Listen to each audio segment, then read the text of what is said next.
welcome to episode 13 of zrTalks. I'm Aditya. I'm joined here with my co-founder, Jack Krevitt, and we have two very special guests joining us today, Srinath and Adam from HadronFi. Excited to have you guys on. Thanks for coming in. Thank you for having us. Yeah. We always like to start off with just backgrounds really quickly. Would love to hear from you guys on how you got into the space, what prompted it, and how you guys met too. Cool. Yeah. Sure, maybe I can go ahead. So I started using Solana early 2021, something like that. So back when Mango Markets and some NFTs were all you could do. I was in the pandemic before, going to grad school, and it was a way for me to trade NFTs, and things were going off. I kept doing that, did really well there, and then I joined the Solana Foundation after school. I kept doing some crypto research after as well. Been a Solana maxi the entire time. Now we're building on Solana. So. Nice. Yeah, I think I started helping my friend mine Bitcoin back in 2017, and then never saw any of it. But then after that, I was airdrop farming for a while. My brother really got me into NFTs back in 2021, and then I started working at Alchemy back in 2023.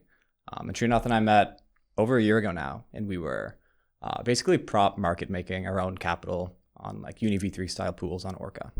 Cool. Very interesting. We're going to talk a lot about Prop AMMs and Solana, DEX, microstructures, and get a little bit in the weeds. But we'd love to hear from you guys more from a macro 30,000 foot view on where Solana is at today in terms of the DEX and Prop AMM landscape. And even before that, what is a Prop AMM? Ooh, okay. Prop AMMs, they've been this hot topic now on Solana DeFi, and it's really exciting for us because we saw a lot of the volume last year, but a lot of the innovation that's downstream of the volume that's been happening with props. Simply, Prop AMM is a AMM that has a dynamic swapping function. So a traditional AMM has one set of rules, and all of the trades follow those rules. Whereas a Prop AMM is dynamic as you can change it the way when your inventory changes, when price changes. So you deal with a lot less toxic flow, and you can quote much tighter spreads versus your traditional AMM. So it's interesting because I think that, this is something that we've been talking about. We've talked about it on previous episodes. It's we started out with this problem of there's no ability to trade any asset in DeFi.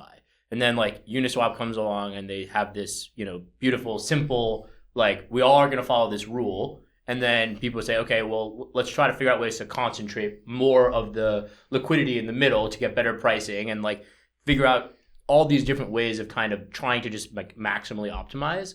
But then it seems in the last, I guess, really year, maybe 9 months, this idea of a Prop AMM has taken place. And it's we're going to not just because I feel all the previous optimization was we're going to optimize the rules, right? We're going to follow a set of rules, but we're just going to make them as efficient as we possibly can. And then now I guess props are taking it to a different level, saying we're going to change the rules to get better pricing, which obviously is how all market making in traditional markets work, right? It's not like a market maker on the floor of the stock exchange follows one set of rules and has to stick to it.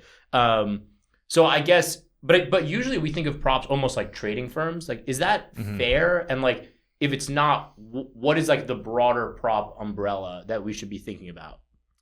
Yeah, I think the way I think about it is that since, UniV1, we're constantly moving towards making market makers more active and giving them more control over their liquidity, because they have some edge and they need to express it on chain. So when we move to UniV3 and you can concentrate liquidity, you're effectively giving control over how much you want to concentrate in a way to reduce volatility, right?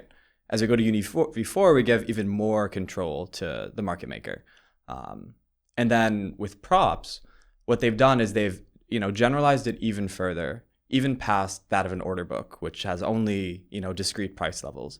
And it lets the market maker create any continuous function for quoting on chain and control that in any way that they want, right? So a lot of the times it's tied to some mid price, and then they can control how the price discovery looks on the prop based off their own inventory. But it's a constant move towards giving market makers more and more control, bringing down spreads more and more. So what does HadronFi do?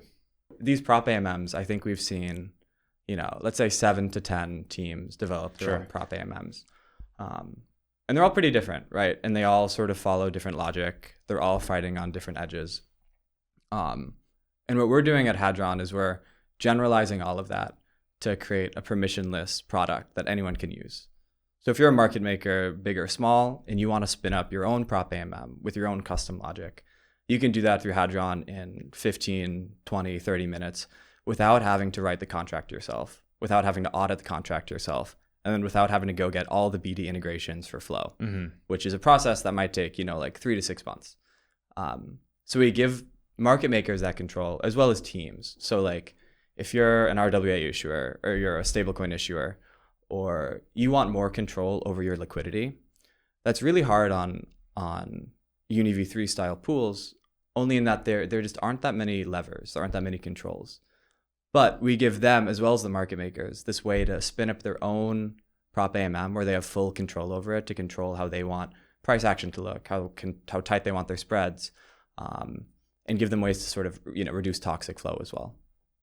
Got it.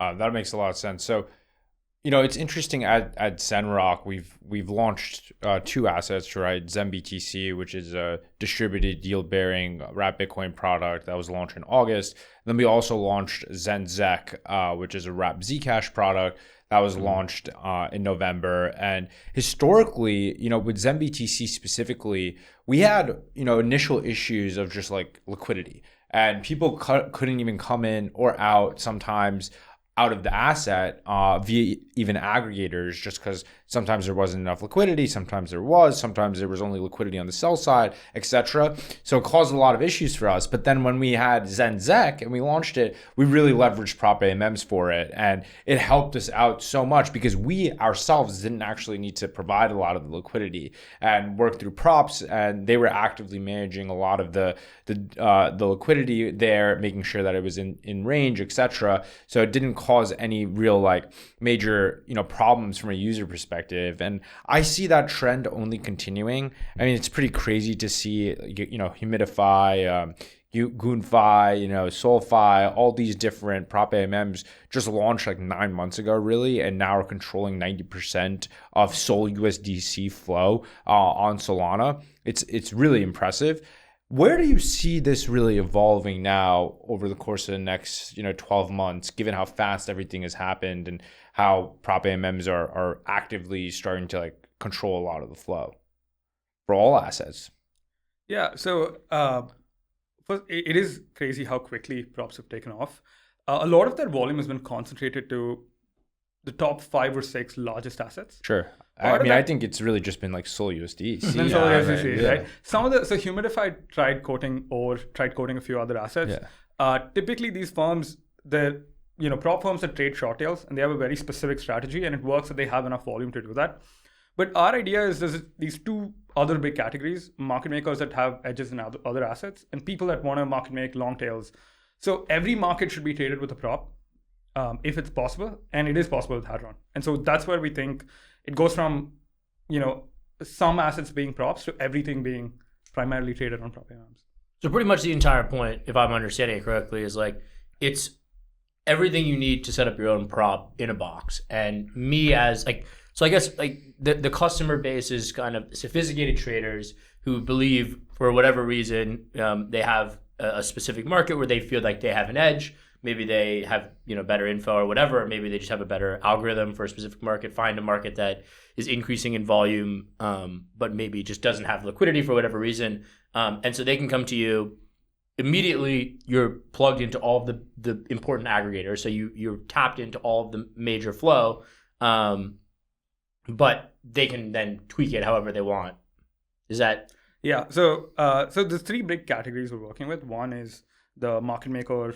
Either that's a sophisticated market maker, previously centralized exchange, RFQ, those types of things. And then there's the team component where if you're issuing some real world asset, like you guys, that's another market. And then one sort of interesting newer one we've seen is some whales who want to enter or exit positions, or we can use this as a order engine as well. So we're still early on that. But if you want to say have the equivalent of a TWAP that's coming directly on the other end of an aggregator, you could use us to do something like that as well. So these are probably the 3 big areas. Yeah, I think what's so exciting to me is when you think about just traditional AMMs, so much of crypto is just built on liquidity, right? So prediction markets are built on liquidity. Liquidations for levered positions might be based off of AMMs. all of this liquidity is great, and there can be so many primitives built on top of Prop AMMs as well, right? So like we've talked to prediction market teams where liquidity is a huge issue, and they might have UniV2 style pools, or then maybe they want an order book, right? But I think props have proven that there's this alternate form of liquidity on chain that is much more efficient. And I think there's going to be a lot more primitives just built on top of that structure other than just like spot aggregation, right? I completely agree. And it really makes me question, like, are DEXs even necessary anymore? Like, are DEXs dead? Yeah, it's a crazy question. Why would someone go through a DEX? I mean, yeah. Especially for like Sol USDC volume now, it's like everything's running through all the ags on Solana. That happened 2 years ago, right? 80%, 90% of all the flow like flows through Jupe, DFlow, etc. Titan now with their MetaDEX. Why do you need to go through Radium, Orca, Meteora anymore? I'm curious. You guys are so in the weeds here, so you must have some interesting thoughts on it. Yeah, I mean, my opinion is for the short tails that people shouldn't probably be going through these concentrated liquidity pools anymore. And they're probably just losing to ARB, is my guess. I think for the longer tails right now, like it's one thing that we want to do, right? But we're not seeing Prop AMMs on the longer tails. Right. And I think these concentrated liquidity or full range liquidity are still great places for price discovery, especially when there's no external price. So like these short tails, one of the reasons props work so well is because most of the volume is actually off chain, and they can, hedge off chain while quoting on chain much tighter with the added benefit of, updating their mid price so quickly. But we're not seeing that on the long tails right now. Like most of the volume still is on chain. And so like Uniswap style pools are still really good for price discovery. Right. And what you're saying effectively is that you're still going to need, traditional pool set up with liquidity and a pair on both sides if you want an asset to effectively exist on chain and you want people to swap through it. Let's say I'm launching my own, coin for whatever DeFi purpose or anything related to like, launching a token on chain. I still right now would need to go through a DEX. So I think one maybe helpful analogy to think about it is, so in traditional finance, we have order books for everything, right? And an order book has your bid and ask, and it has a matching engine, which uses price time priority to match across them. On-chain, with all of the flow, takeover flow coming from the front end, the aggregators have become the matching engine. And so on-chain, we've said, okay, you can have any type of book you want as long as it hooks to this sort of matching engine. And for a small asset where people don't want to actively code, we'll give you a formula and you can use that formula. And so the Meteora formula is one type of formula. The Uniswap formula is one type of formula. And you can have those things on a Hadron pool as well. But today, those are still the best alternatives for hooking into that taker flow source is one way to think about it. So this is a question that I've been thinking about. And I've been thinking about it like even more broadly in the space. Like one thing that I think was a big draw for the kind of initial DEXs was this idea of like, okay, I have this asset in my wallet. I believe in it. I want to hold it. And maybe I have two assets in my wallet that I believe in and want to hold. Maybe I don't mind taking a little bit of impermanent loss because truly I'm going to hold both of them. And the idea of as a user, the idea of making, the spread and being a liquidity provider is attractive to me, right? And that was kind of, I think, what essentially built up Uniswap and then eventually kind of became the anchor for so much of this LPing that was so popular.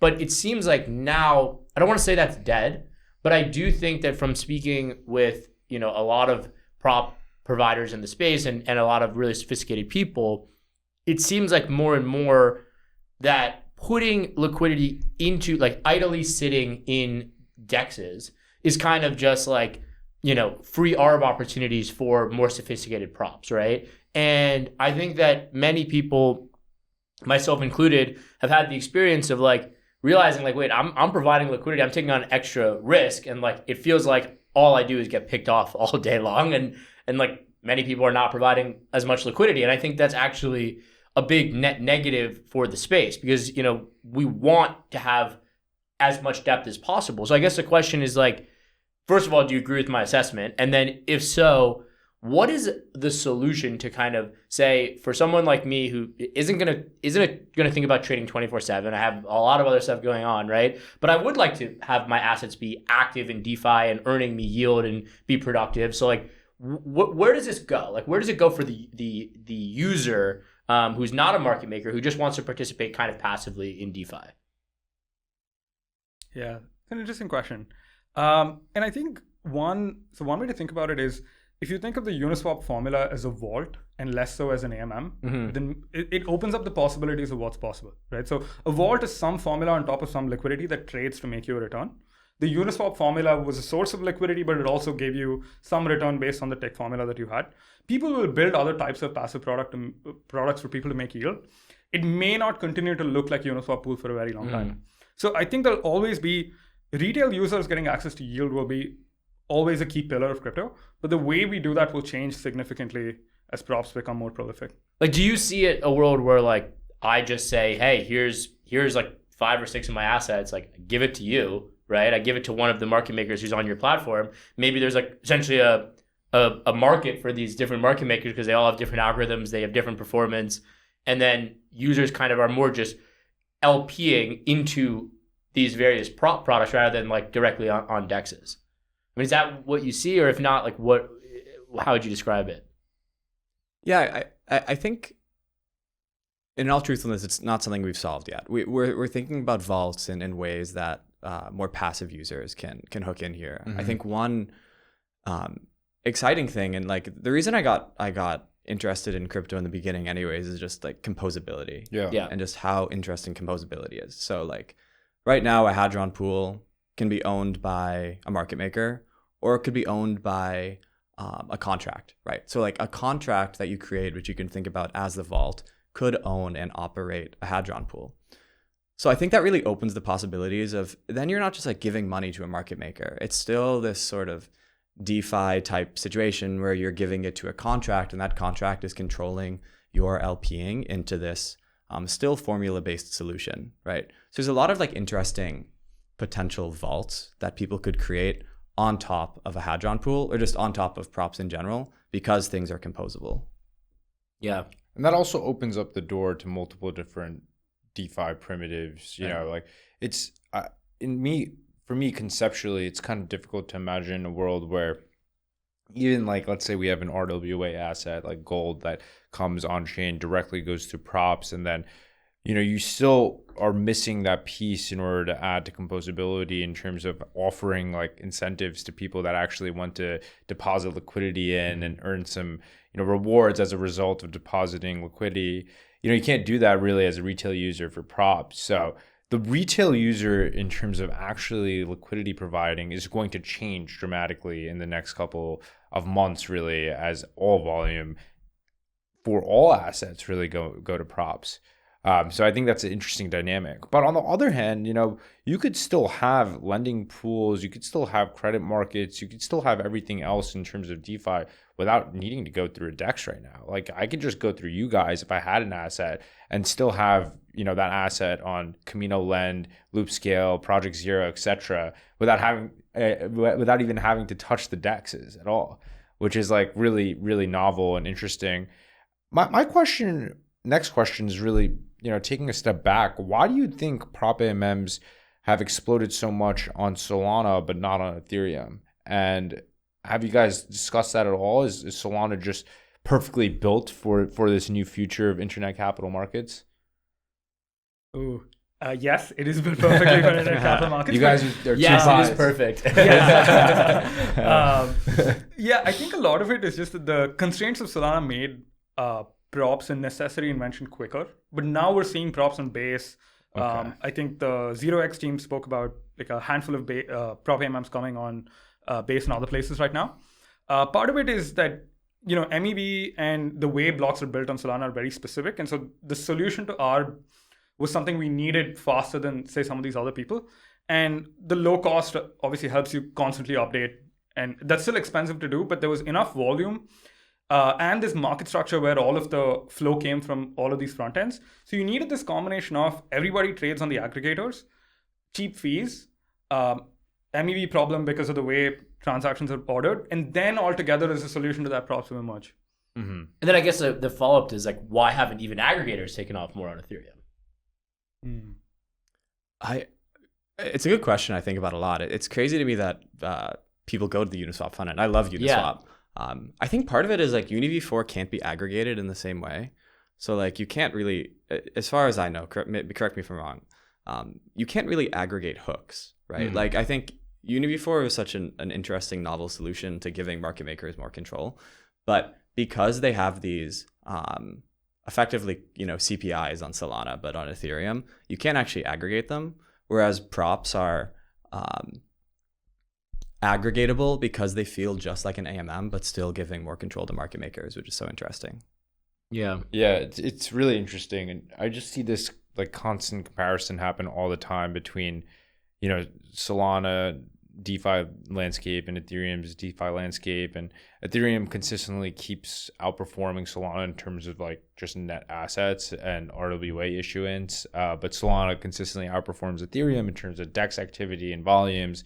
And that those trade-offs are really interesting because you're kind of seeing Ethereum form into more of this, core kind of settlement layer where all institutional assets will kind of live there because it's the most trusted, it's the most secure, there's no downtime. People are still talking about downtime, by the way, which is crazy. People still are like saying Solana doesn't work. Solana it's really insane. Maybe that's just a cop-out answer, but definitely is a cop-out answer. But then all these different like microstructure advancements that Solana has made really positions it incredibly well to be the home for on-chain finance. And all things considered, we're very aligned on Solana. I know you guys are, but I think Solana is really the only chain that we see right now really advancing. I mean, you could talk about this for a little bit. The amount of chains that have just died over the last like 4 months alone is incredible. I mean, 2 years ago, even a year and a half ago, you had all these different Solana killers, Ethereum killers. Even like Monad launched, a couple months ago, and who's using Monad? I haven't heard about it in a while, right? I forgot that existed. So you're going to start to see a lot of these zombie chains emerge, and for some reason, they're still going to be traded on centralized exchanges because people are just going to continue to keep speculating. I mean, why does Litecoin or Polkadot or Cosmos even still trade on centralized exchanges? Why is it still top 50, let alone like some of them are top 20, right? So it's a really interesting thing to like think about as oftentimes just chains die, founders exit, and we're starting to see those like ripplings happen in this cycle already. Yeah, I think that's right. I mean, I think it's healthy though, ultimately. With that in mind, I am curious for you guys as somebody that came out of a more institutional fund, how do you think about the distinction between going to Ethereum versus coming to Solana for some of the zenRock assets? Yeah, I mean, it was actually a really long kind of design choice that we made.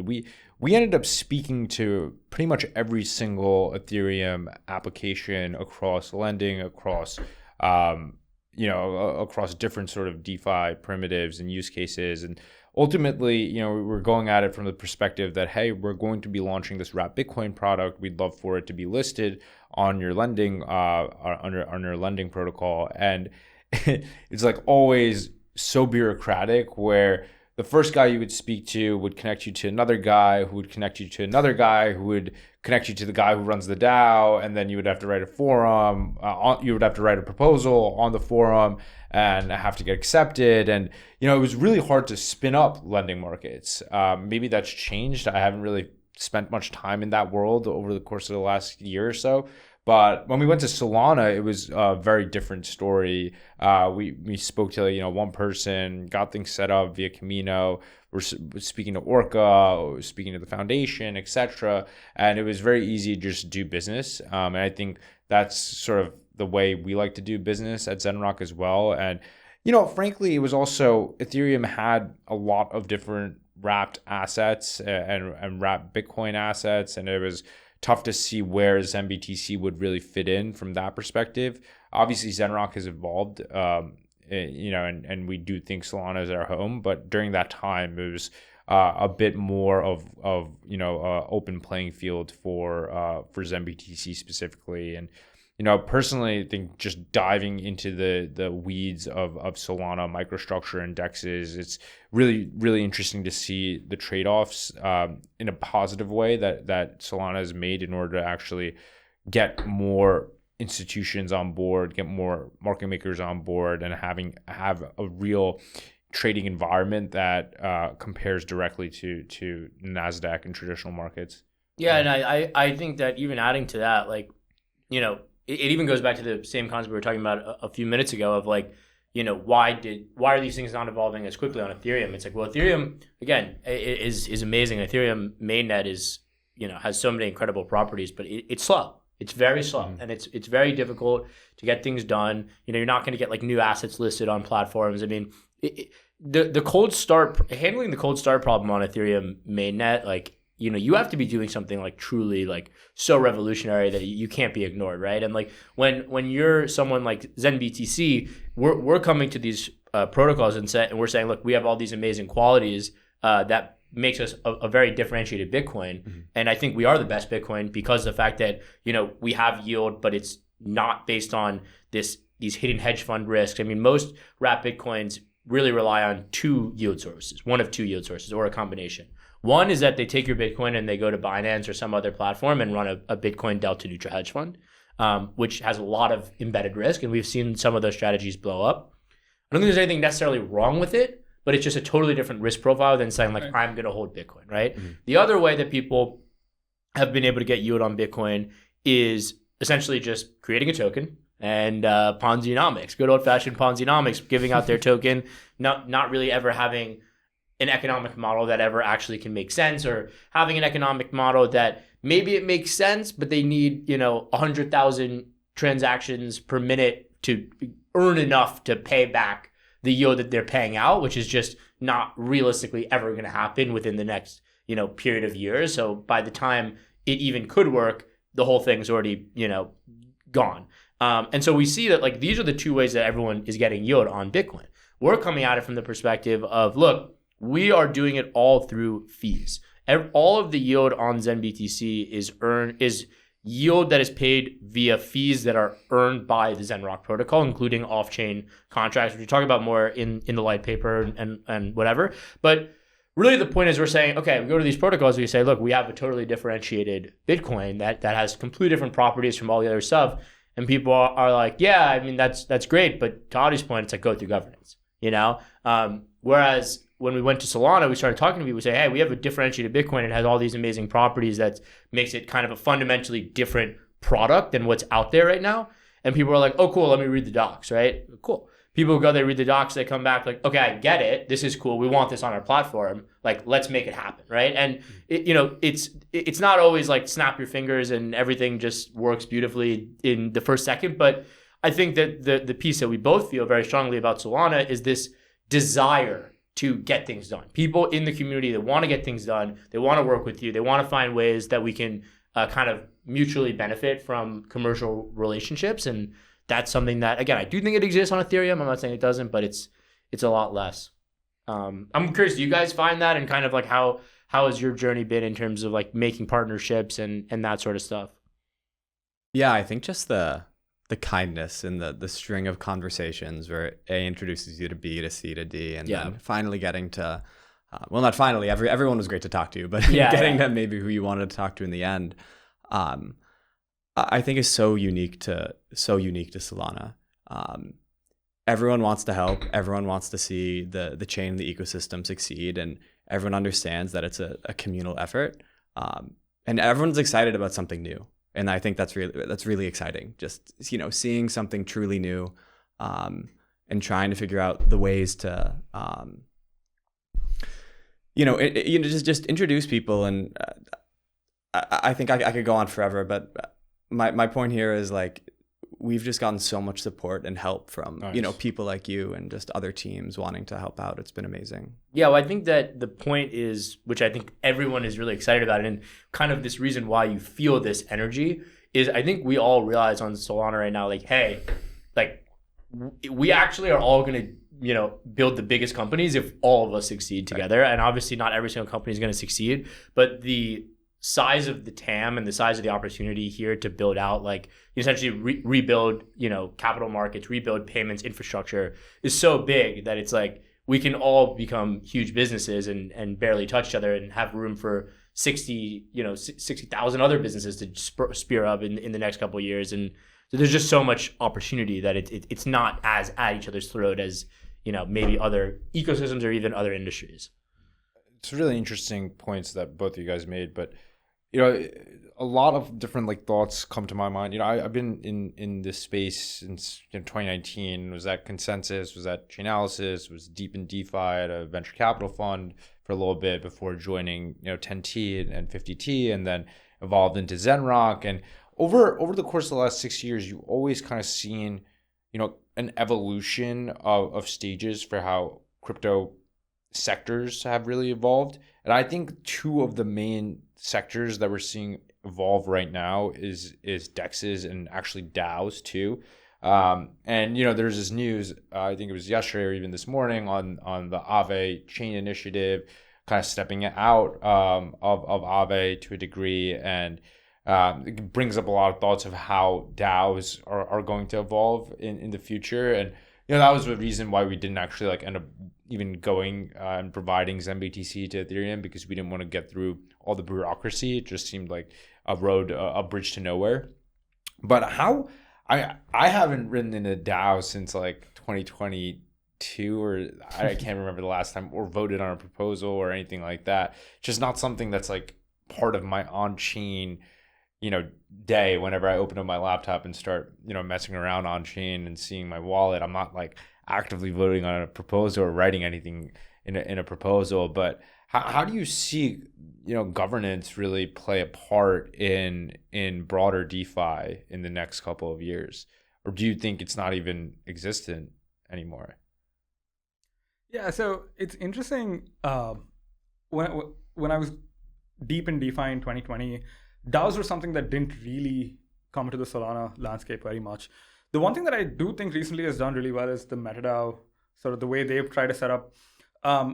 The nice thing about Solana culture is you take a use case and try to work back to see how it fits. And I think people care about, good ICOs and token rights. And they said, okay, let's start from the issue and work back to the DAO, and not let's start back from, we have a regulatory problem with Cayman entities and we have to show, we have to launch a governance token. So we need this dog and pony show. So I think the utility driven idea of a DAO that something like a MetaDAO does, I think has been some of the most exciting DAO work that I've seen in crypto so far. Yeah, I would 100% agree with that. I think that, you make a good point. Well, I think there's this broader point, which is okay, we understand that these tokens are going to exist. We understand that we need to make sure that if the protocol succeeds and things are going amazing, the token should benefit from that in many different ways, but obviously financially, right? It's a token. But I don't think that it follows that we should have to vote on minor things. And I think that has been kind of the wrong turn maybe that DAO's made, of trying to say, okay, we're going to run the entire company through this kind of bureaucratic voting system that is, by definition takes very, very long. I think this idea more of the DAO kind of evolving closer to a board of directors type thing, where it's the board isn't going to come in and vote on minutia, right? Even relatively consequential minutia. It's really only for very, very, very important decisions, left turn, right turn. This is going to be the way the entire ecosystem is going to be. We're at a huge juncture. That's kind of where I think DAOs are going to still be able to play a role. And I think that we just, on some of the big DeFi protocols, the reason that they're not moving faster is quite frankly because of the DAO. And I think that Aave is maybe a principal example of this, and kind of a reason why I think that finding the way where the economics can work better, but still have it allowing Avara to take that big role and really lead is the really only way that this company is going to be able, or this kind of protocol is going to be able to stay on the forefront, because it's just going to be too competitive to try to manage it decentralized while your competitors are coming in and are going to be 100% centralized and super focused on optimizing the heck out of everything the way you guys are doing it, and across everything. So, yeah, I mean, to Aave's credit, I think they've managed to do so well despite a DAO. Yeah, right? I think Which that's I think right. is an interesting difference from many of the others that have been slowed down. So 100%. And I personally don't think that you're going to see like net deposits leave Aave because of this. What you probably will see and have seen actually is that Morpho has been consistently outperforming Aave in terms of price. So a lot of people are actually like selling Aave tokens to play the lending beta on Ethereum via Morpho instead. However, a lot of people aren't withdrawing assets from Aave because liquidity begets liquidity. Yeah. And there's a lot of embedded network effects that you cannot take away from Aave right now. But people are like, oh, I just can't get comfortable with this token value curl versus equity. Morpho, I think a couple months ago put the entire Labs Co underneath the foundation and made it all aligned and put out a whole, article saying that there's only one Morpho, token that accrues all of the value. There's no, Labs Co. Everything is built underneath this foundation entity, which I think was really smart because you don't need to bifurcate between foundation and labs and, kind of have a lot of different confusing entities that end up conflicting against each other in terms of where value flows. That's a really interesting dynamic happening in DeFi. Morpho, I think, has outperformed Aave by nearly like 40% over the past couple of weeks.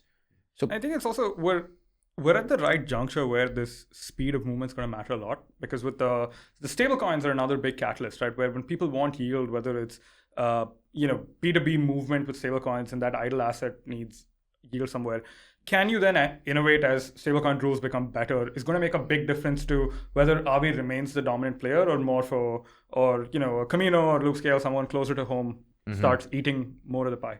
100%. I want to ask a slight pivot question going back more to the Prop AMM stuff.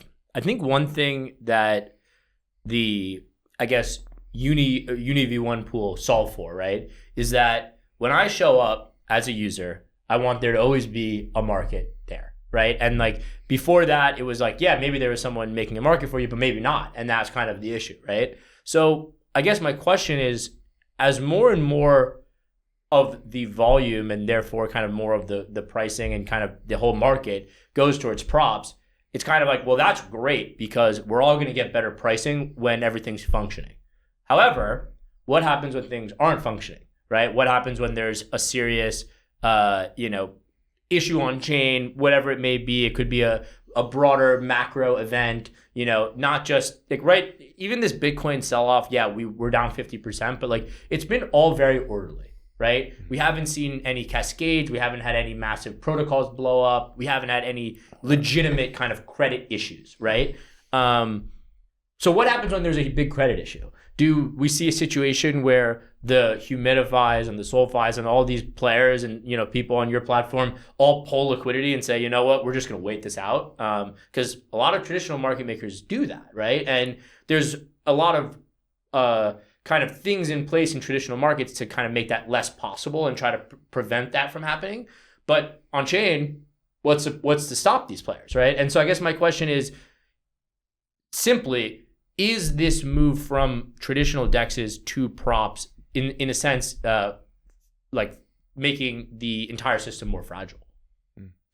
Yeah, I think one thing here, this is really why we need more props in the space, is one of the answers. Like we need more competition of Prop AMMs and more market makers quoting so that you can't have a situation where the only 3 market makers of an asset stop quoting and then it's just not liquid anymore. Yeah. Right. This is why we need competition of Prop AMMs. On top of that, I think it is a place where passive solutions work well, right? And I think one thing we're doing at Hadron is we're taking a lot of Prop AMMs and sort of the active components, but you can deploy pools that have a sense of price discovery and have sort of a more passive mechanism as well. So if you're a smaller market maker, or if you're just 5 dudes in a basement somewhere and you have some sort of edge, but you only want to update your Oracle price every 10 minutes, it's like a relatively illiquid asset, and you want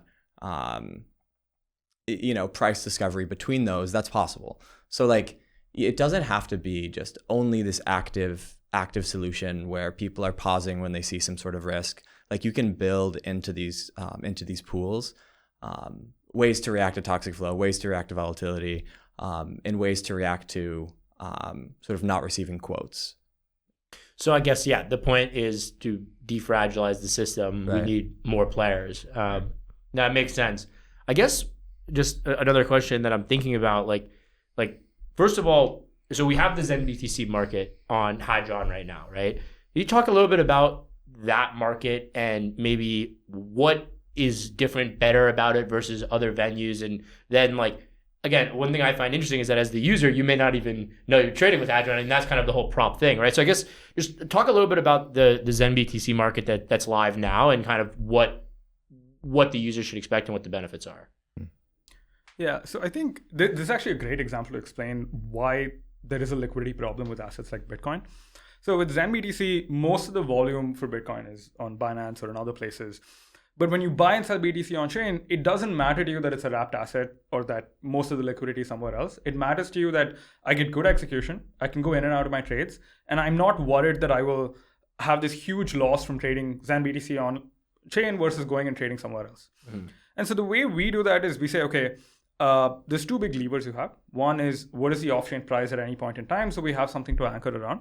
The other interesting question that traditional AMMs are not really designed to do is, let's say you have $5 million in liquidity, which is reasonable for most small traders, but not, I mean, Bitcoin has many billions of dollars in liquidity.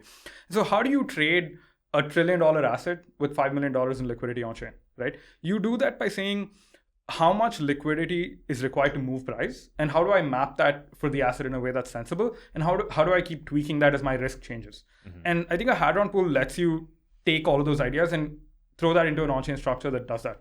So irrespective of how much liquidity you have on chain, you should be able to go in and out of zenBTC the same way you go in and out of BTC on Binance or anywhere else.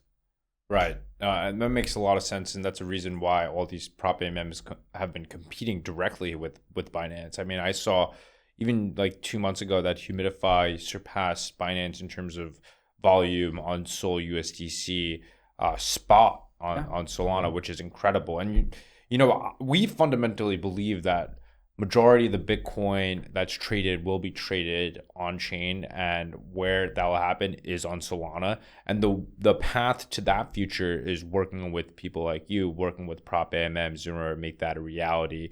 And, something that we've been really focused on too is just the broader trend of real world assets coming on chain. We truly think that it's at an inflection point right now. It's been around, 25 to 30 billion in AUM or TVL, call it what you will. Majority of that is government, T-bills, a lot of different, interesting private credit, majority via Figure and HELOCs, a lot of different, real estate that's potentially coming on chain, and a lot of different commodities that are coming on chain as well. So there's a huge inflow and interest from a traditional perspective to bring those assets on chain, whether that be for composability, whether that be for settlement, whether that be for just like reaching a totally different user base and all those things. But we're particularly very excited about commodities and bringing that on chain. And you saw over the weekend that HyperLiquid had everybody on Wall Street was really looking at oil prices on HyperLiquid because of the war. That trend will only continue more and more, especially as Wall Street just falls behind and NASDAQ falls behind. But my question to you guys is really what sort of RWA do you think is most applicable to be used in a Prop AMM environment? Yeah, so it's interesting. We spent a lot of time thinking about both Bitcoin and real world assets when I was at Solana. Mm-hmm. And there's so many different ways you can go to this, right? There's the bottoms up approach, which is you're in a neighborhood and something blows up as a store or an idea, and you should have a stake in that. Another interesting idea that Raj mentioned and was very excited about is if you sweat on a Peloton bike, can you earn Peloton stock? And there are all these things that you can do when you have this composable asset that's easy to manipulate and move around. And the whole point of these rails were, can we give people a compliant way to do all of that? Mm-hmm. And so I think the number of possibilities of what you can do are significant. And right now we're trying to figure out what are the right rails to make that sensible. Yes, the commodity stuff is also very interesting. I think looping real world assets has also been another big conversation to do safely, with being able to take on bad debt if that happens. And so I think there's a lot of different places it can go. But the end goal, I think, Toli's vision of every market should be on chain, I think is actually possible. Yeah, and exciting. Definitely. I mean, we've always had that thesis that like all value will effectively be on chain, especially on the fund level as well. And taking that macro concept and drilling it into zenRock's core ethos has been fundamental to how we've been able to ship and execute on a multitude of different things, whether that be bringing non-native assets like Zcash over to Solana or potentially, and here's some alpha for everyone, bringing over some real world assets and commodities to Solana as well. Yeah, I think that's right. I mean, I think that one thing that just sticks out in my mind is, I saw this on Twitter or whatever, but it's like there's a huge short interest out on like all the crypto stocks over the last like couple of months. I don't know, maybe it's gone down a little bit now, but like, there's like strategy was just like shorted, like the most shorted stock, maybe the most like short like shares ever outstanding. It's so big, like, but like even like Circle and Coinbase and all these names are just like shorted to heck, and like the people who are owning those shares aren't benefiting from the fact that they're being lent out, right? Whereas like this is kind of, I think, just another so important for people who are maybe like a little less on chain to understand is like that lending market would of course it had to happen at a bank and be like super institutional and the bank captured everything like in the old world of like we're handing pieces of paper back and forth and like this is the only way to do it.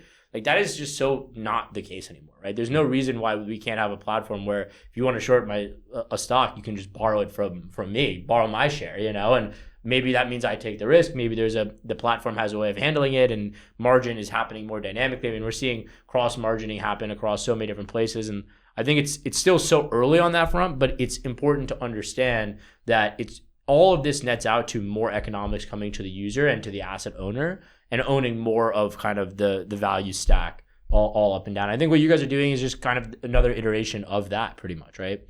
I'm curious though, so you guys sit as a very interesting bridge between the TradFi world and the on-chain world.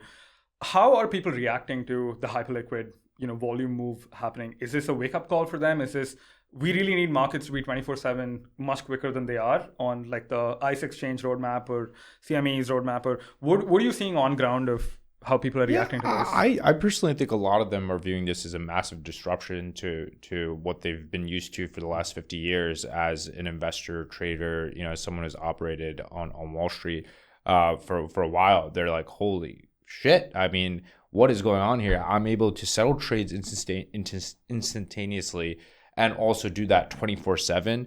I mean, I wish, I heard a LP tell this to me the other day. They were like, I wish HyperLiquid was around when I was actively trading on Wall Street because I probably would have made so much more money if it was there 24/7. And like some of the biggest world events over the course of the last year has happened over the weekend. On purpose, by the way. And that's on purpose. Well, no one's paying attention. No one's paying attention. Then people get liquidated on Monday morning at 9:30 a.m. Eastern because they put in a trade on Friday and they had no clue that this is going to happen over the weekend, right? Mm-hmm. So crypto really provides, on-chain finance really provides that freedom to, allow for not a lot of manipulation really to happen in the traditional markets that you have historically seen as a trader if you've operated in on NASDAQ and traded on NASDAQ before. Yeah, I mean, I'll even add to that this idea though that like, and this is something that we always like try to keep in our mind, and it kind of goes back to this kind of growing pie concept that I was talking about earlier. But like, I think 2025 stablecoins total volume was like 7 days of like FX. Like, so the market is so small. Mm-hmm. And I think people who are in like a lot of people, I think there's kind of two camps. There's a lot of people who are like super excited about it. They get it. they're like, this is going to be huge. They see HyperLiquid. They're like, all trading infrastructure, all payments is going to go this way. Like, how can my firm get involved? And those are the people who are investing money. There's also a lot of people who are kind of maybe, quite honestly, like nearing the end of their career, and they're like, this is cool, but it's a speck. It's nothing. It's not real compared to like the size of my market. And maybe this disrupts, maybe not, but I'll probably be like in Florida with my feet up by the time might be dead before might that. be dead, yeah. I mean, stablecoins, to your point, are still extremely small. Yeah. 33 billion in terms of volume is traded on stablecoins in 2025. What does FX do? Like 7 trillion a day or something like that? Like it is peanuts compared to what is actually traded in traditional markets. And we do a lot of this like top-down macro analysis at 50T, and the opportunity is just so big, right? In terms of where this overall digital asset ecosystem could really go. And I think we're really starting to see that acceleration point happen now. Yeah. I want to ask both of you guys, because I love this question we've asked other guests before. Like, if we were to come back and do this podcast again in a year or so, like, what do you think is one topic that would be on our minds and that everyone would be, talking about 24/7 that right now is just 100% off the radar, and just not known? I don't have an amazing answer, but I do think what we're going to see in the next year is just the idea of a prop is going to get abstracted a bit, and it's going to be in 10 times more markets and 10 times more assets. So like we're going to see them being used in so many unique and novel ways that aren't just, what they were for like a year and a half, basically just like tying a fair value price to something off chain. And then they've evolved and they've continued evolving. And I think they're just going to look so different and be in so many more places than they were today. So give some examples of that. Yeah, prediction markets. I think we're going to see a lot of prop-based prediction markets come up. I think we're going to see, I think the example I like giving is just like people were using concentrated liquidity pools to exit large positions because you can sell into pressure without wrecking the charts, right? And like that wasn't a goal of Uni v3 pools. Like when Uniswap created concentrated liquidity, they weren't thinking about that as a way to exit or like limit buy, right? And so like I think we're going to see effectively, like Srinath was saying earlier, props as a way to create any unique limit order structure with any sort of continuous pricing curve. But that's just one example. I think like there are so many things that could be possible with props. Yeah, really cool. Yeah, I think I would love to see a set of assets that, like for me, I think a lot of what got me excited into crypto was, I grew up in India and we didn't have access to a lot of the same assets that you do in the US. It wasn't easy to buy Tesla on chain. You'd have to place a limit order and then you'd wake up the next morning, you'd be filled at whatever rate, whatever FX spread. And as a retail buyer, they would get crushed. Yeah. And so for me, it's what is the set of assets that we need on chain so that anyone in the world can access them and they're safe, a good source of yield, and interesting things can happen because people try things with them. And for me, that would be an amazing thing for 2027. And we would love to power that liquidity. But ideally, anyone that does something interesting with real world assets would be really exciting for me. I think that's a very powerful answer, and it just goes into the beauty of permissionless technology and decentralization and composability, and that's what we're here building for. So very much thank you guys. That was a great conversation, and looking forward to the next one. And for our audience, look out for a bigger announcement on zenBTC on Hadron. Thanks. Thank you guys. Thank you for having us. Guys.